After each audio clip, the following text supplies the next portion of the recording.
প্রথম ধাপে উপজেলা নির্বাচনের ফলাফলে দেখা গেছে আওয়ামী লীগ বনাম আওয়ামী লীগের লড়াই হয়েছে। বিভিন্ন উপজেলাগুলোতে আওয়ামী লীগের মধ্যে লড়াই করে জিতেছে। এর ফলে উপজেলা নির্বাচনের ফলাফল যাই হোক না কেন, আওয়ামী লীগের মধ্যে বিভক্তি আরও তীব্র আকার ধারণ করল বলে মনে করছেন রাজনৈতিক বিশ্লেষকরা। উপজেলা নির্বাচনে আত্মীয় স্বজনদের কারণে স্থানীয় পর্যায়ে অনেক ত্যাগী পরীক্ষিত নেতা পরাজিত হয়েছেন, আবার অনেক জায়গায় ত্যাগী পরীক্ষিত নেতারা বিজয়ী হয়েছেন। কিন্তু এই বিজয় বা পরাজয় আওয়ামী লীগের কোন দল মেটাতে পারেনি, বরং অনেকেই মনে করছেন এর ফলে আওয়ামী লীগের কোন দল এবং বিভক্তি আরও বেড়ে যাবে। উপজেলা নির্বাচনের সবচেয়ে বড় চমক ছিল নোয়াখালীর সুবর্ণচর। সেখানে আওয়ামী লীগের পরীক্ষিত এবং জেলা আওয়ামী লীগের সভাপতি সেলিম পরাজিত হয়েছেন একরামুল করিম চৌধুরীর পুত্র শাবাব চৌধুরীর কাছে। এটি তৃণমূলের মধ্যে একটি বড় ধরনের নাড়া দিয়েছে। এছাড়াও বিভিন্ন স্থানে দেখা গেছে যে আওয়ামী লীগের মন্ত্রী এবং এমপিদের সমর্থিত প্রার্থীরা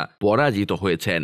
উপজেলা নির্বাচনগুলোর মধ্যে যেখানে যেখানে মন্ত্রী এবং এমপিদের স্বজনেরা প্রতিদ্বন্দ্বিতা করেছে সেখানে নির্বাচন হচ্ছে উত্তেজনাপূর্ণ, এবং এই উত্তেজনার কারণে স্থানীয় আওয়ামী লীগ পুরোপুরিভাবে ভেঙে পড়েছে। এমন একটি অবস্থা তৈরি হয়েছে যে আওয়ামী লীগের সঙ্গে আওয়ামী লীগের মুখ দেখা দেখি রীতিমতো বন্ধ হয়ে গেছে। এটি আওয়ামী লীগের জন্য ভবিষ্যতে বড় ধরনের সমস্যা তৈরি করবে বলে ধারণা করা হচ্ছে। আওয়ামী লীগের একজন প্রেসিডিয়াম সদস্য স্বীকার করেছেন যে উপজেলা নির্বাচনে প্রধানমন্ত্রী যে কৌশল গ্রহণ করেছিলেন সেই কৌশল যদি বাস্তবায়িত হতো তাহলে আওয়ামী লীগে বিভক্তি থাকতো না। এ সময় প্রধানমন্ত্রী চেয়েছিলেন মন্ত্রী এমপিরা নির্বাচন থেকে দূরে থাকবেন।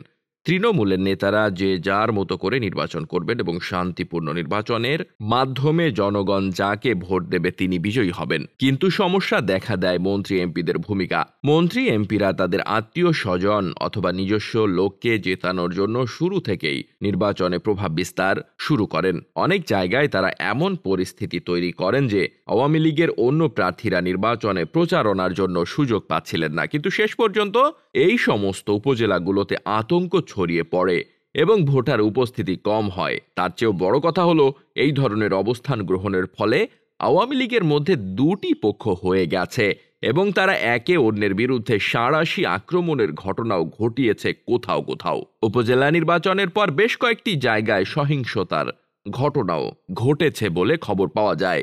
এই বিভক্তি আওয়ামী লীগ কিভাবে মেটাবে সেটি হলো এখন দেখার বিষয়। Desk report, বার্তাবাজার।